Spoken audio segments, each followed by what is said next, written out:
जहाँ तक हमने जो बात हम कथा में कर रहे थे कि राजनीति के साथ अगर धर्म जुड़ जाए, तो उन्होंने उस बात को सार्थक कर दिया। आज इतनी अच्छी अच्छी बातें हमें बताई, तो अपने आप ही समाज भी आगे बढ़ेगा और देश भी आगे बढ़ेगा। तो बहुत बहुत धन्यवाद। हम सभी जानते हैं आपका समय बहुत कीमती है, क्योंकि आप हमारे लिए काम कर रहे हैं।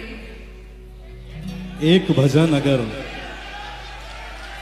देखो, जहां जय किशोरी जी की इतनी मधुर कंठ और आवाज हो के सरस्वती जी विराजमान हो, वहां मामा का फटाबास का भजन कहां से चले? गाना है, सब गाओगे, तालियां सब गाएंगे। परम पिता परमात्मा, अब ये ज्ञान मार्गी है जो हमको सत्य ज्ञान देते हैं। अब उस मार्ग पे चलने वाले भगवान को प्राप्त करते हैं। आप में से कई सोच सकते हैं कि ज्ञान मार्ग तो अपने बस का नहीं है, तो दूसरा मार्ग हमें बताया गया भक्ति मार्ग। भक्ति मार्ग पे जो चलते हैं वो भगवान की भक्ति में पागल हो जाते हैं, दीवाने हो जाते हैं, सब कुछ भूल जाते हैं। अभी हम देख रहे थे, एक बार नजर मिलाने की बात हो रही थी तो कई लोग मस्त हो गए थे, नाच रहे थे, और हमारे लक्ष्मण कमल भी नाच रहे थे भगवान की। जैसे मीरा राजघराने में पैदा हुई, मीरा कहती थी मेरे तो गिरधर गोपाल दूसरो न कोई, जाके सिर मोर मुकुट मेरो पति सोई। भगवान कृष्ण की भक्ति में दीवानी मीरा नाचती थी, गाती थी। लोगों ने कहा, मीरा, महल वालों ने, मीरा तुझे लज्जा नहीं आती? तो मीरा ने कहा, संतन बैठ बैठ लोक लाज खोजी। महल वाले नाराज हो गए, नाच रही है, गा रही है। तो कहा कि जहर दे दो। जहर का प्याला भी कन्हैया का नाम लेके पी गई मीरा, भगवान की भक्ति में मस्त और अमर हो। जैसे भक्त बजरंग, एक बार भगवान श्री रामचंद्र जी का दरबार लगा था। मैया सीता, भैया लक्ष्मण, भरत, शत्रुघ्न, अंगद, नल, नील, जामवंत, हनुमान, द्विविद, सबके सब बैठे।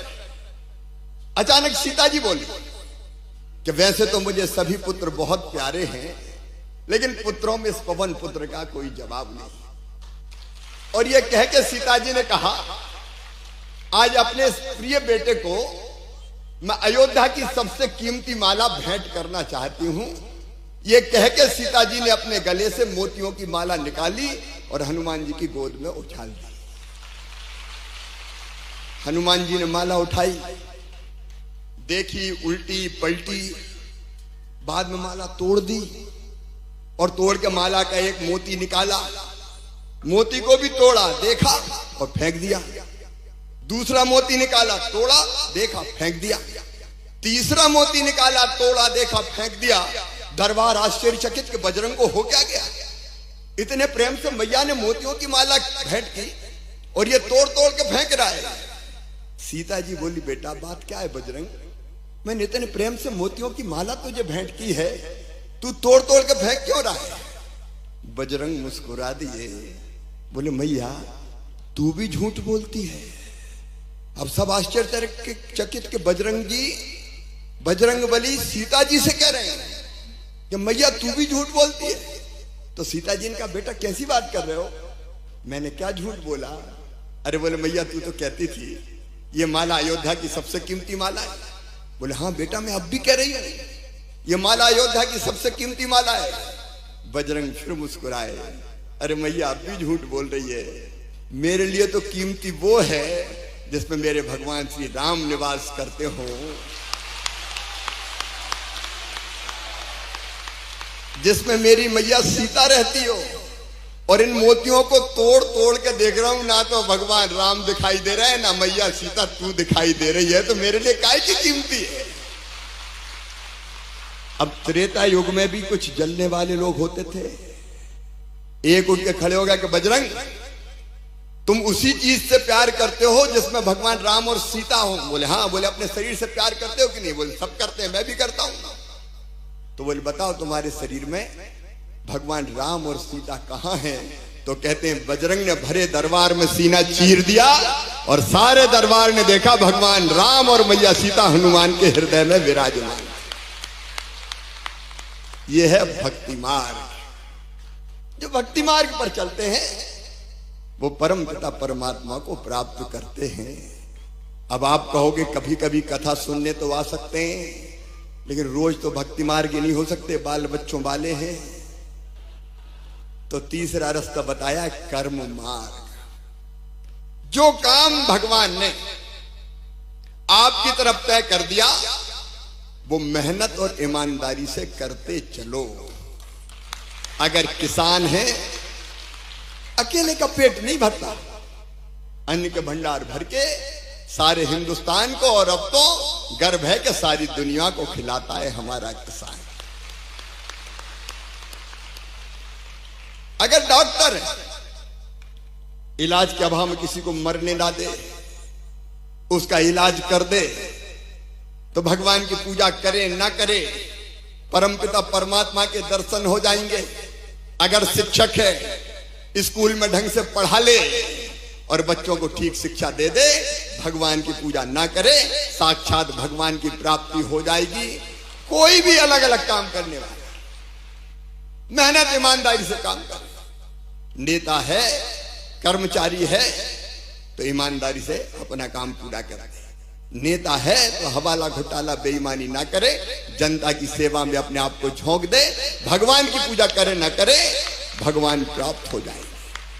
जो काम भगवान ने अपनी तरफ तय कर दिया वो मेहनत और ईमानदारी से करो, बिना परिणाम की चिंता किए करते चलो, परमपिता परमात्मा के दर्शन हो जाएंगे। ये कर्म मार्ग है और इस पर चलने का हम सब प्रयास करें। मैं भी करता हूं, हम भी करते हैं, आप भी करें, जीवन धन्य हो जाएगा। ये दुनिया परमानेंट घर नहीं है, अपना परमानेंट घर नहीं है। यक्ष ने युधिष्ठिर से पूछा कि बताओ दुनिया में सबसे बड़ा आश्चर्य क्या है? तो युधिष्ठिर बोले मनुष्य पैदा होता है, छोटा रहता है, बच्चा होता है, घूमता है, खेलता कूदता है, बड़ा होता है और पढ़ाई करता है और बड़ा होता है, शादी होती है।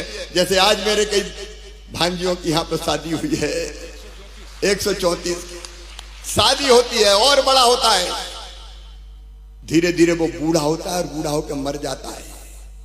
जो आया है उसे जाना है, मृत्यु अवश्यम भावी है और सबको पता है कि मैं आया हूं तो परमानेंट नहीं हूं, एक दिन जाऊंगा, लेकिन व्यवहार ऐसा करता है जैसे हमेशा ही इस दुनिया में रहना हो। ये सबसे बड़ा आश्चर्य है। अपन को कुछ दिन रहना है तो आनंद से जो काम है करो, केवल अपने लिए नहीं दूसरों के लिए भी करो। पर हित सरिस धर्म नहीं भाई, पर पीड़ा सम नहीं मधमाई, तो जीवन धन्य हो जाएगा। हम भी यही सोचते हैं कि पता नहीं अब 10 साल उम्र बची है कि 15 साल बची है। अरे जितनी बची है शिवराज, एक एक मिनट का ठीक उपयोग करके जनता के लिए जी ले, धन्य हो जाएगा। यही जिंदगी है, इसके अलावा। और इसी काम में हम सब लगे। एक बार इतनी अच्छी कथा के लिए ऐसा लग रहा था कि भजन में मैं भी, लेकिन अभी कैबिनेट है और कर्तव्य पथ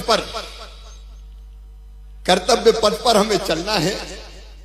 और हमने कमल से कहा था कि भैया कैबिनेट भी है, यंग प्रोफेशनल्स का कार्यक्रम भी है, पूरे देश से लोग आए हुए हैं, इसलिए जल्दी जाना होगा। मैं आपको फिर से प्रणाम करते हुए आपके चरणों में मध्य प्रदेश पधारने के लिए आपको धन्यवाद देते हुए अपनी बात समाप्त करता हूं। मेरे साथ बोलिए भारत माता की, सियावर रामचंद्र की, पवन सुत हनुमान की, भारत माता की, गौ माता की, हर हर नर्मदे।